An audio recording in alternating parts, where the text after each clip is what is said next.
Friends, welcome back to my channel cook with Soumi. நம்ம சூப்பரான டேஸ்ட்டான ஒரு இனிப்பு போண்டா எப்படி பண்ணுறதுன்னு பார்க்கலாம்.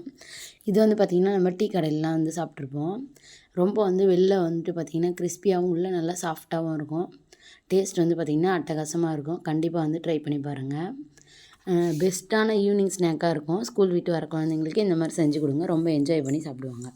இப்போ வாங்க வீடியோக்குள்ளே போகலாம். ஃபஸ்ட்டு வந்து பார்த்திங்கன்னா ஒரு அளவு கப்பு எடுத்துக்கோங்க. அதில் நான் 2 கப் அளவுக்கு மைதா எடுத்துருக்கேன்.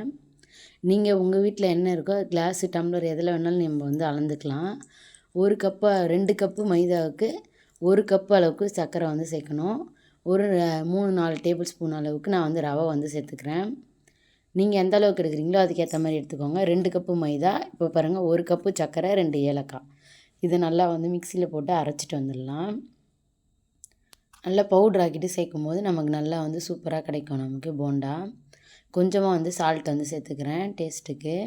இப்போ நம்ம அரைச்சி வச்சுருக்க சுகர் வந்து சேர்த்துக்கலாம். சுகர், ஏலக்காய் பொடியை சேர்த்துக்கிறேன். இப்போ எல்லாத்தையும் நல்லா வந்து மிக்ஸ் பண்ணி விட்டுடலாம். சேர்த்துட்டு கொஞ்சமாக வந்து தண்ணி சேர்த்துக்கோங்க. அது மிக்சியில் ஒட்டி இருக்கிறதுலாம் வந்துடும். இப்போ எல்லாத்தையும் நல்லா வந்து ஃபஸ்ட்டு மிக்ஸ் பண்ணிடலாம். மிக்ஸ் பண்ணிவிட்டு இப்போ கொஞ்சமாக வந்து சோடா உப்பு சேர்த்துக்கலாம். நார்மலாக நம்ம சமையலுக்கு யூஸ் பண்ணுற சோடா உப்பு. இப்போ எல்லாத்தையும் சேர்த்து நல்லா கலந்து விட்டுட்டு நம்ம கொஞ்சம் கொஞ்சமாக தண்ணி வந்து ஊற்றி பிசைஞ்சிக்கலாம். ஒரேடியாக தண்ணி வந்து நிறைய ஊற்றிடக்கூடாது ஃப்ரெண்ட்ஸ். தண்ணி வந்து கொஞ்சம் கொஞ்சமாக தான் சேர்க்கணும். ஒரேடியாக தண்ணி ஊற்றிட்டிங்கன்னா ரொம்ப வந்து தண்ணி பதத்துக்கு ஆகிடும். நல்லா போண்டா எடுத்து போடுற அளவுக்கு நல்ல ஒரு கன்சிஸ்டன்சியில் இருக்கணும். அதனால் கொஞ்சம் கொஞ்சமாக தண்ணி தெளித்து இதோ இந்த அளவுக்கு வந்து பிசைஞ்சிக்கோங்க. இப்போ பாருங்கள், மாவு ரெடி ஆகிடுச்சு. நம்ம எடுத்து போட்டோன்னா போண்டா இப்போ அழகாக வரும். இப்போ இது வந்து பார்த்திங்கன்னா ஒரு 10லேருந்து 15 நிமிஷம் நல்லா வந்து ஊறணும். ஊறினதுக்கப்புறம் நான் காட்டுறேன். இப்போ பாருங்கள், மூடி போட்டு மூடிட்டேன். ஒரு 15 நிமிஷத்துக்கு அப்புறம் பார்க்கலாம். இப்போ பாருங்கள், நல்லா ரவை எல்லாமே நல்லா ஊறி வந்திருக்கு சூப்பராக. இப்போ நான் வந்து வாணலியில் எண்ணெய் வந்து வச்சுருக்கேன். இப்போ எண்ணெய் காஞ்சதோ நம்ம வந்துட்டு போண்டா வந்து சுட்டு எடுத்துக்கலாம். ரொம்ப ஈஸி அண்ட் சிம்பிளான மெத்தடில் நான் வந்து பண்ணியிருக்கேன். ரொம்ப வந்து ஈஸியாக இருக்கும். கண்டிப்பாக ட்ரை பண்ணி பாருங்கள். குழந்தைங்களுக்கு வந்து ரொம்ப பிடிக்கும் ஃப்ரெண்ட்ஸ். பாருங்கள், இப்போ எண்ணெய் காஞ்சிச்சான்னு பார்க்கலாம். கொஞ்சமாக வந்து மாவு விட்டு பார்க்குறேன்.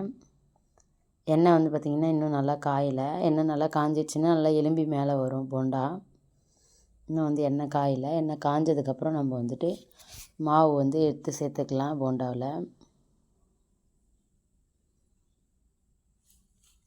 ரொம்ப வந்து சூப்பராக டேஸ்ட்டாக இருக்கும். நம்ம ஈஸியாகவும் செஞ்சிடலாம் ஃப்ரெண்ட்ஸ். இப்போ ஸ்கூல் விட்டு வராங்க பசங்க, ஒரு 4:30க்கு வராங்கன்னா நீங்கள் வந்து ஒரு 4 o'clock ப்ரிப்பேர் பண்ணிங்கன்னா கூட ஒரு 10 மினிட்ஸில் செஞ்சு முடிச்சிடலாம். ஒரு 10-15 நிமிஷம் ஊறினா மட்டும் போதும். ரொம்ப ஈஸி அண்ட் சிம்பிளான ரெசிபி ஃப்ரெண்ட்ஸ். கண்டிப்பாக வந்து ட்ரை பண்ணி பாருங்கள். இப்போ ஒன்று ஒன்றா வந்து போண்டாவை நான் வந்து விட ஆரம்பிச்சிட்டேன் பாருங்கள். இப்போ இது நல்லா வந்துட்டு லோ டு மீடியம் ஃப்ளேமில் வச்சு நம்ம குக் பண்ணணும். எடுத்து வச்சுருக்க மாவு எடுத்து இதே மாதிரி வந்துட்டு நம்ம போண்டாவாக போட்டு எடுத்துக்கலாம். இப்போ பாருங்கள், ஓரளவுக்கு வந்து வெந்துடுச்சு. இப்போ நல்லா வந்து திருப்பி போட்டு வேக வைக்கணும். எல்லா பக்கமும் நல்லா வந்து கிடைக்கணும். பாருங்கள், நான் லோ டு மீடியம் ஃப்ளேமில் வச்சுக்கிறேன். அப்போ தான் நமக்கு வந்துட்டு நல்லா வெந்து கிடைக்கும். இல்லைன்னா சீக்கிரமாக கரிஞ்சு போய்டும். உள்ளே வந்து வேகாமல் இருக்கும் மைதா. அதனால் வந்துட்டு கொஞ்சம் பொறுமையாக தான் வந்து குக் பண்ணணும். அப்போ தான் வந்து உள்ளே நல்லா சாஃப்டாக பஞ்சு போல் இருக்கும். வெளியில் நல்லா ஒரு கிறிஸ்பியாகவும் நல்லா சூப்பராகவும் இருக்கும் சாப்பிட்றதுக்கு.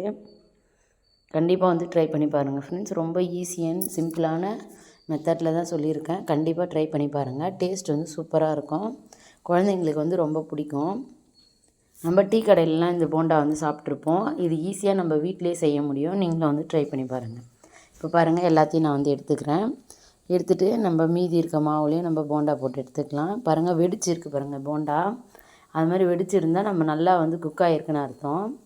அதிலே வந்து நம்ம தெரிஞ்சுக்கலாம் நல்லா வந்து குக் ஆகிருக்கு உள்ளன்ட்டு. இப்போ எல்லாத்தையும் எடுத்தாச்சு. இப்போ மீதி இருக்க மாவுலேயும் நம்ம போண்டா வந்து சுட்டுக்கலாம். ரொம்ப வந்து ஈஸியான ரெசிபி ஃப்ரெண்ட்ஸ். கண்டிப்பாக வந்து ட்ரை பண்ணி பாருங்கள்.